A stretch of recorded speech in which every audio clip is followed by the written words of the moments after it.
پر مشتمل شعروں پر لکھی گئی ہوتی ہیں، یا آپ نے اقبال کو دیکھا ہے کہ ان کی نظموں میں ان کی غزلوں میں آپ کو ایک ہی رنگ نظر آ رہا ہوتا ہے، مسلسل ایک جیسی موضوعات پر ایک کے بعد ایک شعر آتے ہیں۔ اسی طرح آپ لوگوں نے حسرت موہانی کو کلاس 10 میں پڑھا ہے، ان کی بھی غزلوں میں بھی آپ کو یہی رنگ نظر آتا ہے۔ مومن خان مومن کے ہاں بھی یہ چیز ہمیں نظر آتی ہے۔ تو کسی بھی ایک موضوع پر، وہ ضروری نہیں ہے کہ عشق حقیقی پر ہو، کسی بھی موضوع پر لکھی جا سکتی ہے ایسی غزل جو حیت کے لحاظ سے تو غزل ہوتی ہے، مگر وہ کسی نظم کی طرح ہی سمجھیں اس کو کہ ایک ہی موضوع پر ہر شعر آ رہا ہوتا ہے۔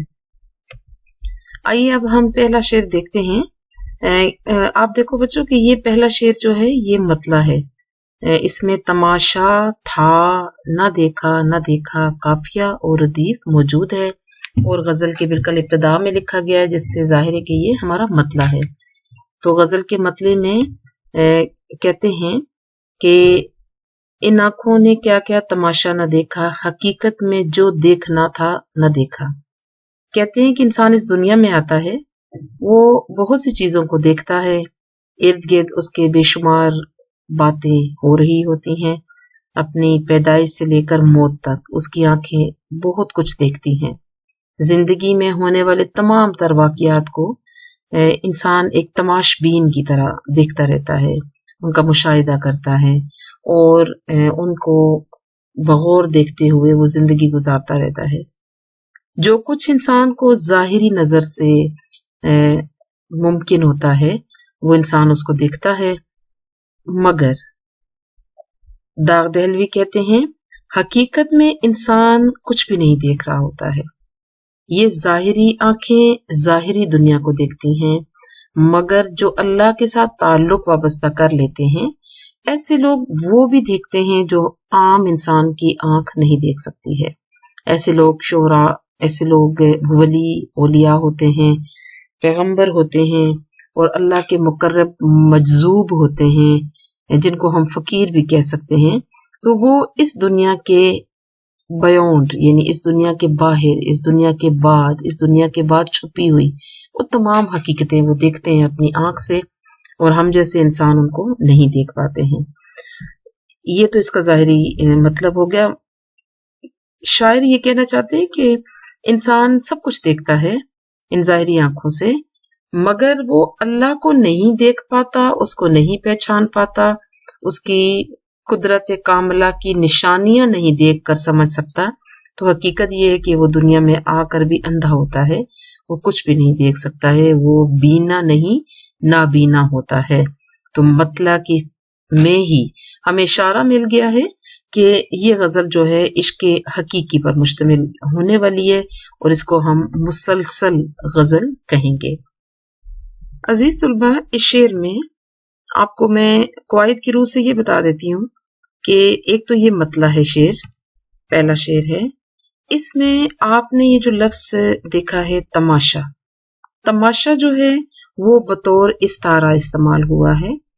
تماشے سے مراد وہ تمام چھپی ہوئی باتیں ہیں جو مجاز مرسل وغیرہ میں بھی ہمارے ذہن میں آتی ہیں، اور استعارہ میں بھی آتی ہیں، یعنی کہ کوئی بھی چھپی ہوئی چیز جس کو ہم کوئی اور نام دے دیتے ہیں، تو یہ استعارہ ہے۔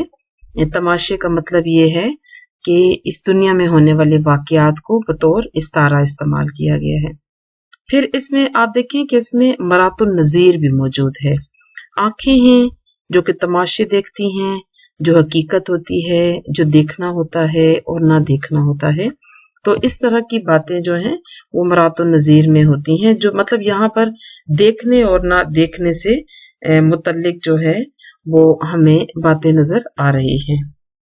دوسرے شعر میں ہم دیکھتے ہیں کہ شاعر کہتے ہیں کہ اے اللہ تعالیٰ، تمہیں جب میں نے دیکھا تو کسی اور کے ہونے کا، جس کو دوئی کہتے ہیں، یا اس میں کسی چیز کی ذات، کسی ذات میں کسی کے ہونے میں کسی اور کا شریک ہونا، یہاں پہ شرک ہے۔ تو وہ جو میری سوچ تھی وہ ختم ہو گئی ہے، کیونکہ میں نے دیکھا کہ کوئی تمہارا اپنا ثانی بھی نظر نہیں آتا، یعنی تم جیسا کوئی اور مجھے نظر نہیں آیا۔ یہاں پر ہم یہ دیکھتے ہیں کہ اس میں مجاز مرسل بھی ہے اور مرات النظیر بھی ہے۔ اس کے علاوہ یہ شعر جو ہے وہ عشق حقیقی پر ہی مشتمل ہے، اور ہم یہ دیکھ رہے ہیں کہ شاعر کہتے ہیں کہ اے اللہ تعالیٰ، میں نے تمہیں پا لیا، تمہیں ڈھونڈ لیا، میں نے تمہیں دیکھ لیا، اور میں یہ دیکھنے کے بعد حیران ہو گیا ہوں کہ تمہیں کون ایسا شخص ہوتا ہے جو تمہارے ساتھ کا کوئی اور ڈھونڈ لیتا ہے، اس کی پوجا کرتا ہے، اس کو مانتا ہے یا تیرے برابر لاتا ہے۔ اور حقیقت یہ ہے کہ اے اللہ تعالیٰ، تیرے برابر کوئی نہیں ہے، کہ کوئی بندہ، کوئی شخص، کوئی وجود، کوئی طاقت، کوئی قدرت ایسی نہیں ہے جو اللہ تعالیٰ تیرے جیسی ہو۔ تیرے جیسا بھی اور کوئی نہیں مجھے نظر آیا۔ تو یہ شعر جو ہے یہ بھی عشق حقیقی پر مشتمل ہے۔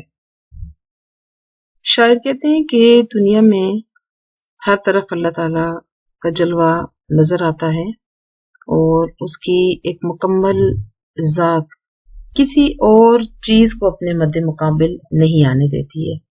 چنانچہ جب اللہ تعالیٰ خود بے حد حسین ہیں تو وہ اپنی مخلوق اور کائنات کو بناتے وقت بھی اسی قاعدے اور قانون کے تحت بنا رہے ہیں، اور کہتے ہیں کہ اللہ تعالیٰ، جب میں نے آپ کو دیکھا تو مجھے یقین ہو گیا کہ تو نے جو مجھ جیسے انسان کو بنایا ہے تو میرے جیسا پھر تم نے کسی اور کو نہیں بنایا ہوگا، اور میرے جیسا کوئی اور دنیا میں نہیں ہونے والا۔ تو خود بھی یکتا اور تنہا ہے، واحد ہے، اور تو اللہ الصمد ہے۔ تو نے جو کچھ بھی تخلیق کیا ہے وہ اپنا ثانی نہیں رکھتا۔ چنانچہ تجھے دیکھ کر مجھے یہ یقین آ گیا ہے کہ اللہ تعالیٰ اپنی مخلوق کے لیے بھی ایسے ہی قاعدے اور قانون کا انتخاب کرتے ہوئے انہیں بے حد حسین بناتا ہے۔